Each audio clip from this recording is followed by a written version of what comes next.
It's Friday, day 10 of my tour, and I wake to the waves crashing on the beach opposite the hotel, just across the road from where I'm staying.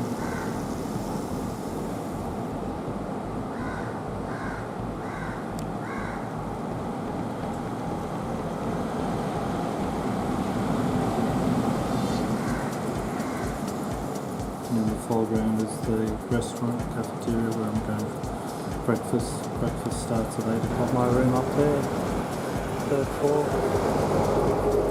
Just in the corner there. This is my room with the washing hanging on the balcony. Just did a load of washing last night. And you can see it's on the 3rd floor, overlooking the swimming pool. And then swinging around, this is the breakfast area where I'm standing and looking out over the beach. Very small sized waves coming in this morning.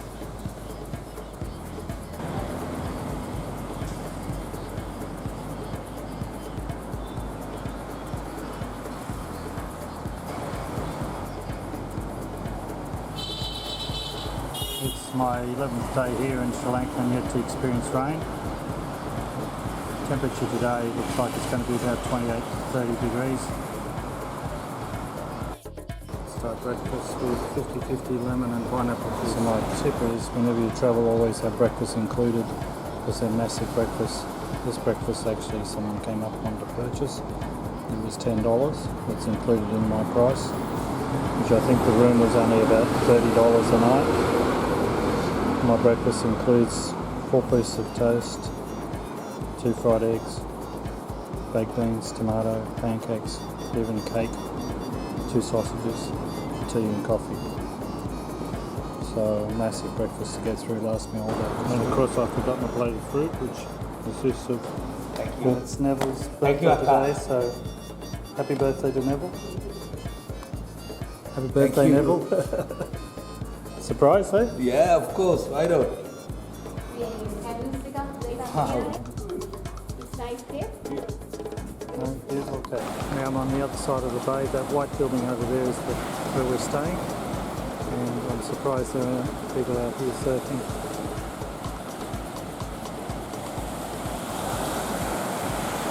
That's our hotel.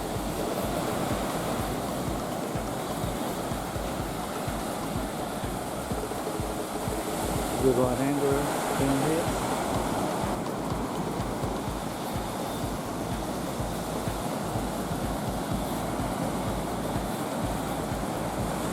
Nice set coming through. The waves being a little bit bigger. And this is my hotel in the background, the white one. This is so much like Bali of the 1970s, 1980s, so underdeveloped. And nobody on the surf. There's a couple of people surfing in the distance. This place is called the Palace. You can see why. I'm on the headland now, and you can see it's full of gardens overlooking the ocean. You can see through the trees there, you can see the ocean. Another beautiful day. It's about 28 degrees at the moment. Beautiful area with the swimming pool overlooking the ocean in the background there.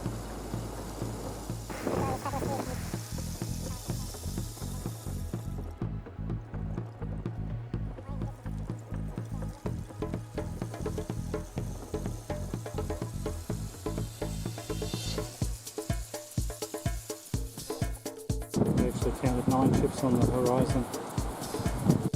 Looks like a cruise ship in the distance. Just found out that to stay at this magnificent hotel is only $120 a night in season. It's Australian dollars. And $80 out of season.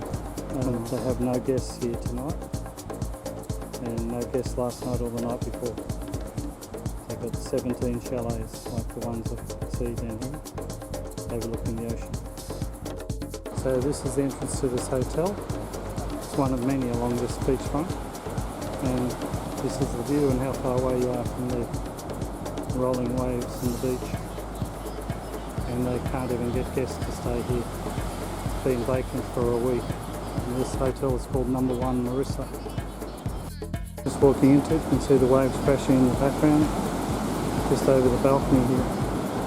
So we're basically hanging over the beach.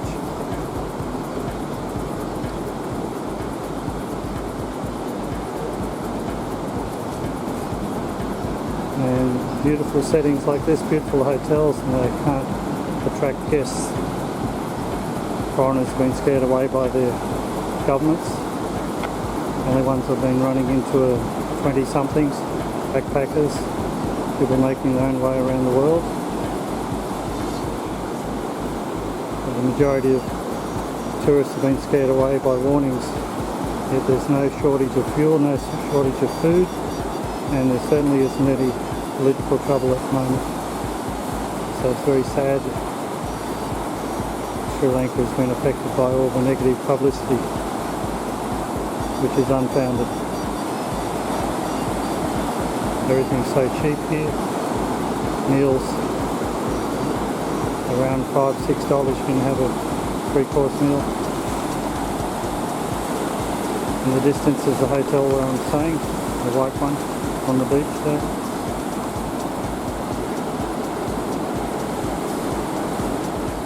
So number 1, Mirissa, walking down towards the beach. Shows you how close we are to the beach. There's the waterfront. Hotel is in magnificent condition. And here we are.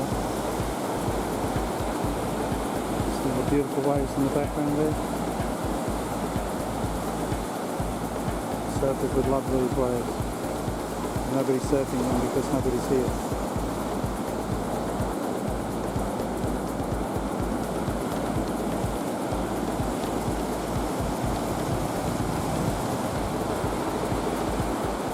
This is the hotel. Again, driving through these narrow roads with the high fences on either side just reminds me of the back streets in Bali around Kuta Beach.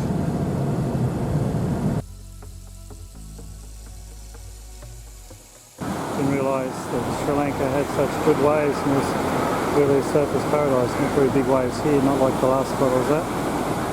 But you can see surfers out there just in front of that island there.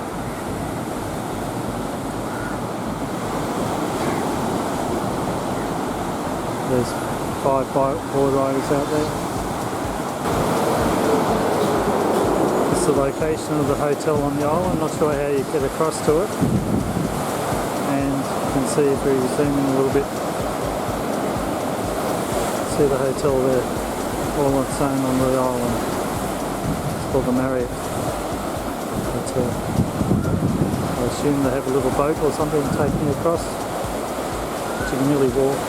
Low tide you can walk across. It's about mid-tide at the moment. But very interesting. There's people on the dock there. But I'm not sure how you get to the hotel. But again, it would be empty like all the hotels in Sri Lanka. Another one of the empty hotels along the beachfront here. This one called the Sarasa Beach Resort. Gama.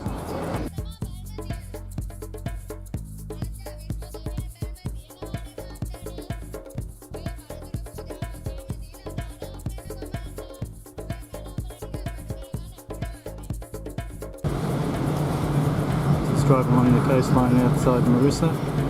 See in the background the fishing boats. I'm just going over to have a look there. We've already been out this morning, got the catch, now it's been sold.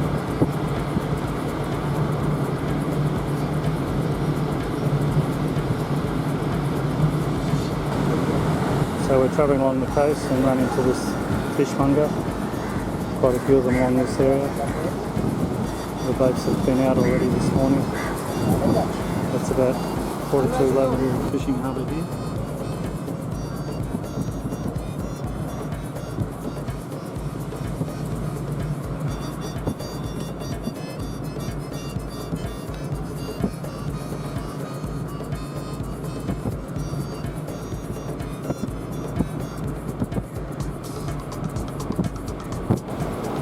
More of the beautiful scenery along the coast of Sri Lanka. On the southwest coast, sorry. all these racks with sacks on the top with dried fish. And you see it right on the coast. We're about 20 kilometres from Galle. And we're on the southwest coast. See thousands of dried fish drying in the hot sun. And in the background is the ocean. So look what we stumbled across, these guys fishing. Not just one, just two or three. There's a lot of them. That's the way you fish. Just climb up a pole, hang your fishing rod. A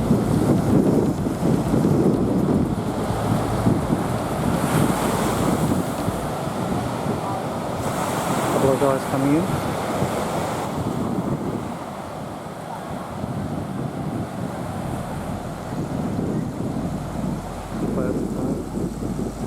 And we're just under 20 kilometres from Galle.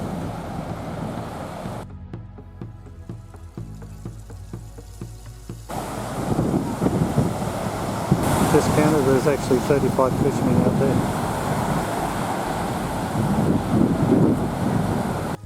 This guy's bringing in the hole. Fresh one to sell.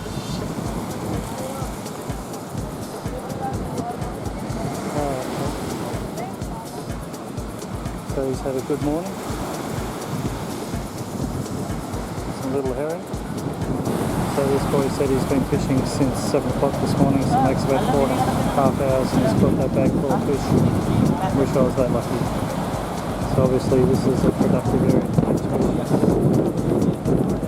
Sometimes people go off for lunch and come back in the afternoon, he said. This is another empty hotel due to the so-called economic crisis in Sri Lanka, which doesn't exist. And as you can see, it's right on the beach here. The water's so clear all along the coast, you can see the bottom.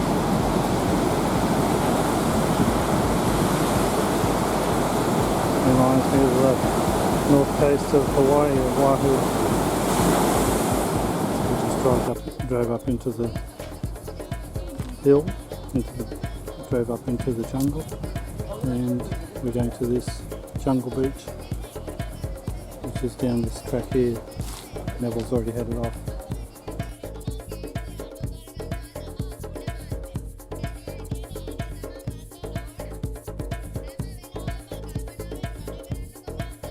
So you have to walk down this jungle track down to the beach, and walking down towards the beach. There's the beach down there on the right. So this is a sanctuary, the jungle beach, and there's the beach. We'll go down in the foreground staying at our hotel, even though we're about 15 kilometres away from the hotel at the moment. We're staying at the same hotel as us.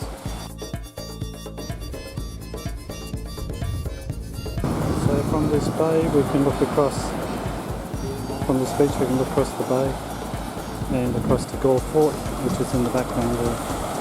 And that's where we're heading. And we're heading across there, but we're not going across the bay, obviously we're going around. And that's Galle Fort.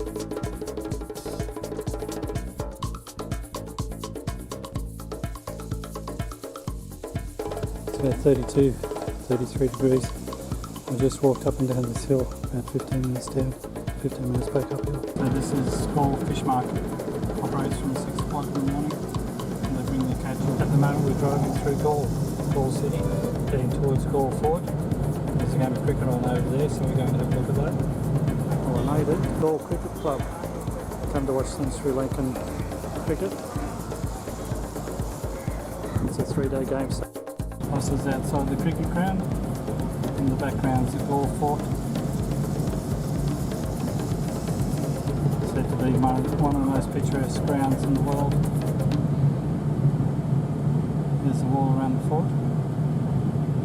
All these buses waiting. Red buses are the government buses, they're the ones with the crazy drivers. Try to run you off the road. Here's the entrance into Galle Fort, and across the road from the entrance is the Galle Cricket Club. And here I am at Galle watching a game of cricket, Sri Lanka.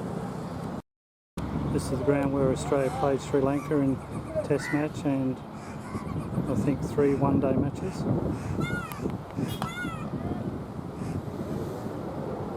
Galle and Galle Fort are on the ocean. You can see from the plan. This is the Galle Fort wall. Swing around to the notorious buses that you can hear in the background. They're the red government buses. They drive crazy trying to run everyone off the road. You'll see a red bus, get out of the way. Someone on the top of the wall.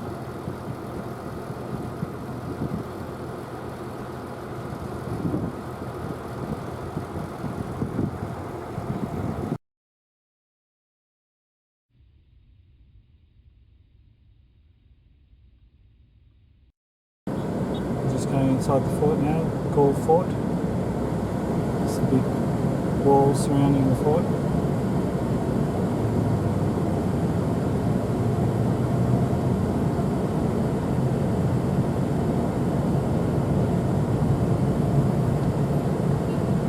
Now we're inside the fort. That's now Portuguese church from the early settlement. Just driving down the streets inside Galle Fort, which is a location of bars and cafes. It's a tight squeeze inside the fort. Roads are fairly narrow. Houses built right onto the road. One of the cannons on the fort wall, cannon in the foreground. The Galle Lighthouse in the background. One of the old homes or hotels on the left.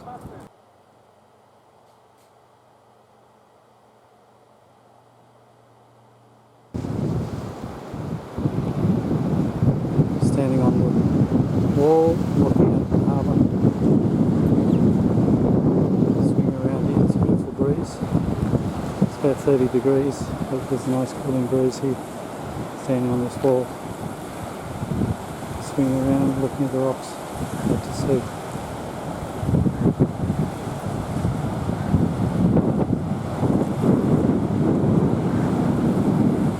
The beach in the distance is the beach we went to earlier this morning.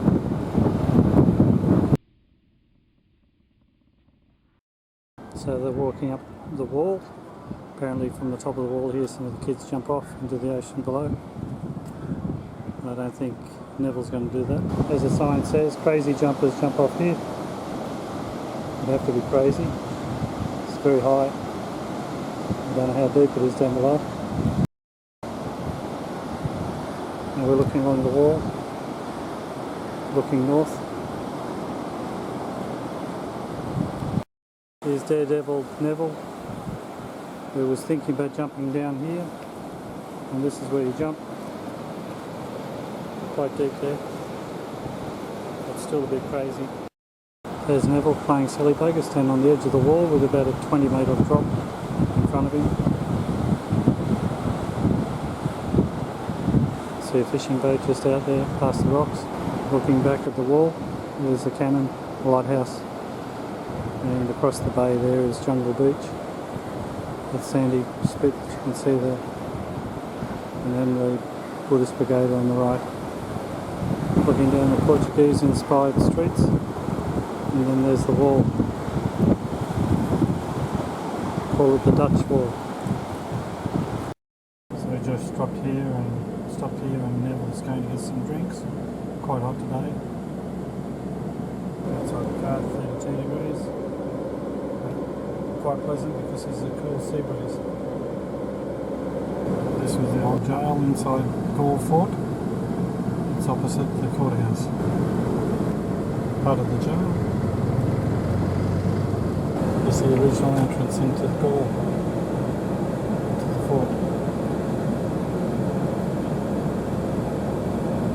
Now we're heading outside Galle Fort.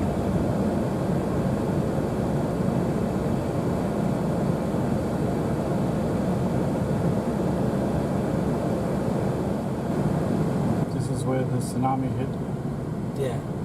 And 2004 Yes. killed thousands of people. Yes. Waters come here and The go water this came way. in here and came over the road here. And so Neville had a friend who lost his whole family. He said that the tsunami came right through this area. I'm just a bit surprised there's not a memorial park or some memorial for those people. Happened in 2004. I think it was Christmas.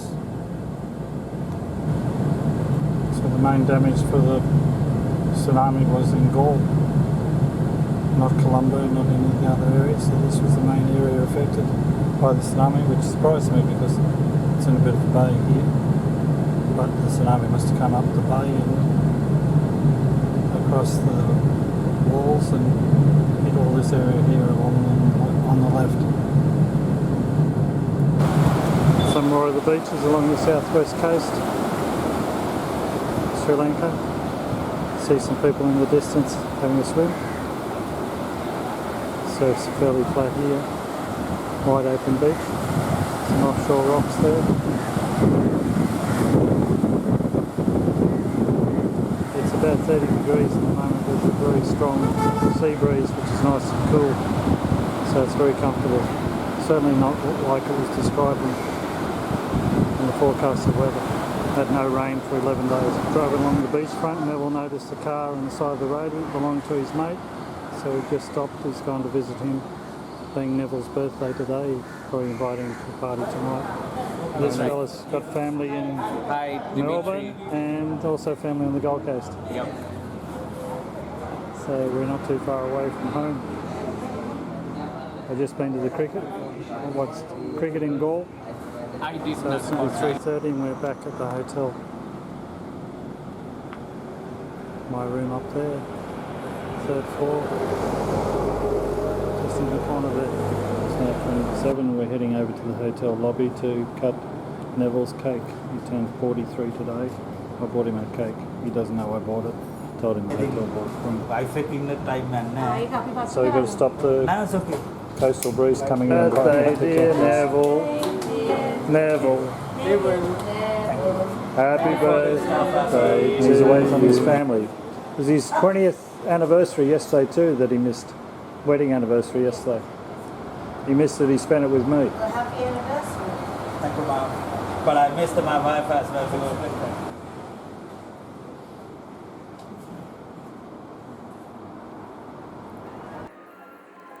A spare bed, single bed, just in case I don't want to sleep in the 4-poster with the mosquito netting.